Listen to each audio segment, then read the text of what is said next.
1 kilo गव्हाचं पीठ घेतलेला, त्याच्यामध्ये पाव किलो डिंक तळून बारीक करून चांगलं त्याच्यामध्ये टाकायचं आहे. कुस्करून घ्यायचं आहे डिंक. आणि आता पाव किलो हालीम आहे आणि 25 ग्रॅम खसखस. पीठ घे त्याच्यात आणि मिक्स करून कढईला टाकायचं. कढईला टाक, त्याच्यात नको टाक.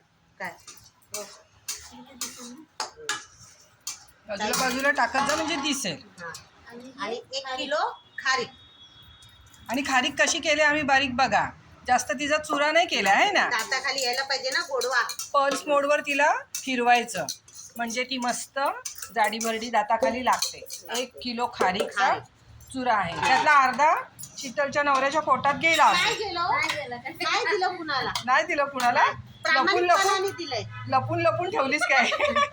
आणि 1 किलो खोबरं बारीक गॅसवरती आपण त्याचा कलर गुलाबी करून घेतलेला आणि तो आम्ही त्याच्यात चुरडलाय हाताने. हे बघा पटकन होतं बारीक.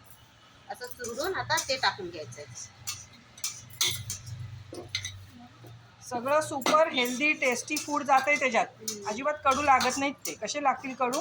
आणि तिकडे आपली मेथी मस्तपैकी भाजून झाली आहे. तिचा वास सुटलाय है ना. आता जी सुंठ आम्ही खलबत्त्यात बारीक बारीक घ्यायचे काढून जाड काढून टाक वरचं. सुंठ टेचून काढल्यावरची म्हणून तुला बोलले मी चालन आणू काय नको, ती पण त्याच्यामध्ये घालून घ्यायची. भरपूर लाडू बनणार आहेत आमचे. सुंठीचा पावडर आम्ही औषधी म्हणून थोडंसं टाकलेलं आहे. ॲक्च्युली ह्याच्यामध्ये दुसऱ्या पावडरी पण टाकतात. ज्येष्ठ मधाची पावडर पण तुम्ही टाकू शकता, पण आम्ही काय टाकली नाही. आता काय काय टाकायला पुढे. आणि आता ही भाजलेली मेथीची तर हात बाजूला कर. हो हो.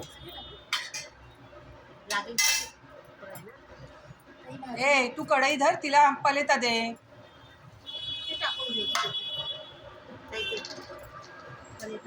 मेथी भाजलेली ती पण घालून घेतली त्याच्यामध्ये. मेथीचा कडूपणाचा वास सुटलाय, पण मेथी कडू लागत नाही. मी खात्री देते तुम्हाला, कारण हे आमचं नेहमीचं प्रमाण आहे. मस्तपैकी तुपामध्ये भाजून घेतलेली मेथी घालली. आता लाडू आमचे एकदम हेल्दी टेस्टी बनणार आहेत. समोर नंबर दिलेला आहे, त्याच्यावर आम्हाला ऑर्डर द्या लाडवाची. आता आम्ही त्याच्यामध्ये घालणार आहोत शेवटला गूळ. गूळ. जवळजवळ पाऊण किलो तूप आमचं ह्याच्यात गेलेलं आहे. आणि हा शेवटला किसलेला गूळ घालून घ्यायचा. बोलीस ना जरा गरम करून घ्यायचा. आणि एक ट्रिक अजून सांगते. समजा तुमच्या लाडू वाळायला तुम्हाला त्रास होतोय, तर हे सरळ मिश्रण मस्तपैकी मिक्सरला फिरवून घ्यायचं का लाडू बनवून लगेच तयार.